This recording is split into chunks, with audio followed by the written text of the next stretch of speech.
525 கோடி மோசடி புகார்ல பாஜக வேட்பாளர் தேவநாதன் யாதவ் கைது செய்யப்பட்டிருக்கிறார். நிதி நிறுவனத்துல 525 கோடி மோசடி செய்ததாக தொடரப்பட்ட வழக்குல இந்திய மக்கள் கல்வி இயக்க தலைவர் தேவநாதன் யாதவ் திருச்சியில சென்னை குற்றப்பிரிவு போலீசாரால் இன்று கைது செய்யப்பட்டிருக்கிறார். அண்மையில் நடைபெற்ற நாடாளுமன்ற தேர்தலில் சிவகங்கை தொகுதியில பாஜக சார்பாக போட்டியிட்டு தோல்வி அடைந்தார் என்பதுமே தற்பொழுது குறிப்பிடத்தக்கது. சென்னையில மயிலாப்பூர் இந்து சாஸ்வத நிதி நிறுவனத்தினுடைய தலைவராக தேவநாதன் இருந்து வருகிறார். அவர் அந்த நிதி நிறுவனத்துல முதலீடு செய்த முதலீட்டாளர்களை 525 கோடிக்கு ஏமாற்றி விட்டதாக சுமார் 140 பேர் புகார் அளித்திருக்கிறார்கள். இந்த புகாரின் பேரில் தான் சென்னை குற்றப்பிரிவு போலீசார் விசாரணை நடத்தி வந்திருக்கிறார்கள். திருச்சியில் பதுங்கி இருந்த அவரை தற்போது போலீசார் கைது செய்திருக்கிறார்கள். மேலும் அவரை சென்னைக்கு அழைத்து வந்து விசாரணை நடத்த திட்டமிட்டுள்ளதாக தெரிகிறது. யார் இந்த தேவநாதன் யாதவ் அப்படிங்கறத பத்தி பார்க்கிறப்போ, தனியார் தொலைக்காட்சி உரிமையாளர், இந்திய மக்கள் கல்வி முன்னேற்ற கழக தலைவர், மேலும் இவர்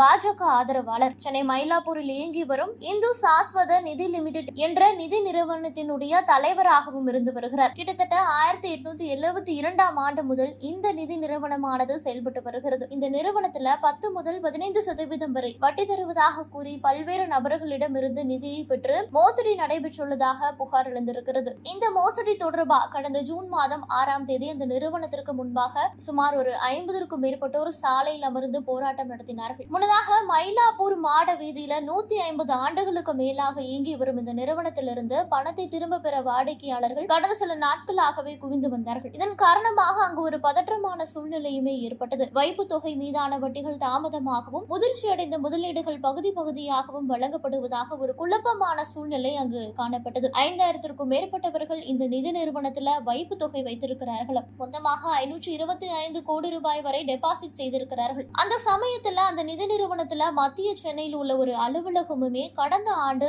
மூடப்பட்டிருக்கிறது. இதன் காரணமாக பீதியடைந்த வாடிக்கையாளர்கள் அனைவருமே மயிலாப்பூரில் உள்ள அலுவலகத்துல தாங்கள் பணத்தை திரும்ப பெறுவதற்காக தொடர்ந்து கூடி வந்தார்கள். ஒரே நேரத்துல அதிகமானோர் நிதி நிறுவனத்துல பணத்தை திரும்ப கேட்டு வந்ததால் நிதி நிறுவனத்திற்கு ஒரு சிக்கலான நிலையுமே அங்கு உருவாகி இருந்தது. இதன் பிறகு வாடிக்கையாளர்களுக்கு செக் கொடுக்கப்பட்டது. நிதி முதலீடு செய்த மக்களுக்கு அளித்த காசோலைகள் தொடர்ந்து 4 மாதங்களாக பவுன்ஸ் ஆகி வருவதாக ஒரு குற்றச்சாட்டுகளுமே எழுந்து வந்தது. மேலும் பாஜக வேட்பாளர் தேவநாதன் மீதான நிதி மோசடி குறித்து காவல்துறை ஆணையர் அலுவலகத்தில் புகார் அளிக்க உள்ளதாக காங்கிரசுமே அறிவித்தார்கள். நிதி மோசடியில் ஈடுபட்டுள்ள பாஜக வேட்பாளர் தேவநாதன் மீது சென்னை உயர்நீதிமன்றத்தில் வழக்கு பதிவு செய்ய காங்கிரஸ் முடிவெடுத்துள்ளதாக அறிவித்திருந்தார்கள். இது மட்டுமல்ல, தேவநாதன் யாதவ் மீது 525 கோடி ரூபாய் நிதி மோசடி புகார் குறித்த ஒரு ஆடியோ ஆதாரத்தையுமே தமிழ்நாடு காங்கிரஸ் கமிட்டி வெளியிட்டிருந்தார்கள். மேலும் இந்த தேவநாதன் யாதவ் நாடாளுமன்ற தேர்தலில் பாஜக சார்பாக சிவகங்கை தொகுதியில போட்டியிட்டு இருக்கிறார். அவர் தன்னுடைய சொத்து மதிப்பாக 206 கோடியை காட்டியிருக்கிறார். தமிழகத்துல சொத்து மதிப்பு அதிகமாக